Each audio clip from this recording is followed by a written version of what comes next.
Brilliant to see you all. So I thought it would be useful to actually start this by thinking about what exactly is a social security system supposed to do? What are the functions it should be performing? And we can then test it to see if it's fulfilling those.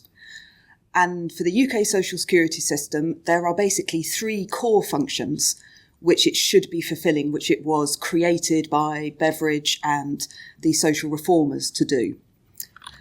So the first function is about income replacement. So essentially, the system recognises that not everybody in society is going to be able to generate enough income to get by from the market, from either inheriting or earning money. So it recognises that there will be some people who can't work at all, either temporarily or permanently.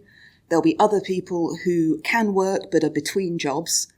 And there will be life events that create income shocks, which we know people can't immediately make up for with earnings, whether that's divorce or illness or other events. So we have income replacement benefits, whether that's the old ones, income support, ESA and so on, and most of universal credit is about the income replacement. Obviously, in kind of recent 10, 15 years, the system has evolved to recognise that actually even when you are working, you can't necessarily work enough hours or in a good enough job to create enough income.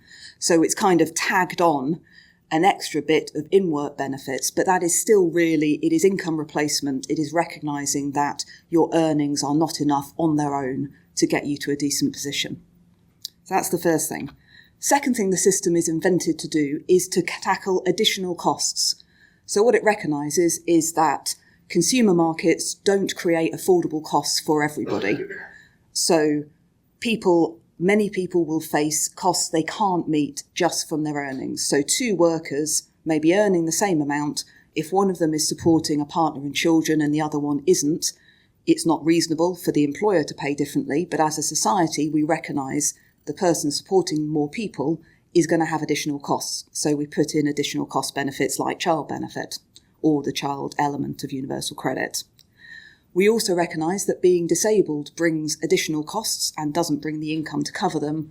So we have the additional cost benefits for people with disabilities. And we recognise that some parts of the market are fundamentally quite broken, particularly the housing market.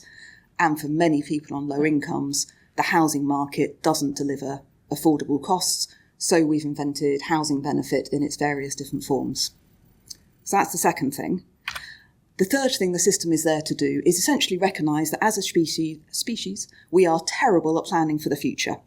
So even when we know something's going to happen, like we will retire one day, we are very, very bad as individuals about saving up and recognising what we'll need. The system also recognises that for most future expenses, we do actually leave it to individuals through savings or the market through insurance. But there are certain big future expenses which we have recognised the market is not going to cover. So private insurance is just going to be prohibitively expensive for many people, particularly those who need it most.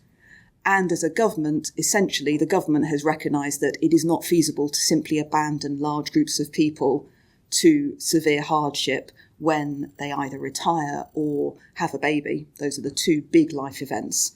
So essentially what we've done is create social security, which is like an enormous whip round, where we all put in some money to support someone who's facing it now in the hope that when we face this thing, there will be a pot of money that will be a whip round for us.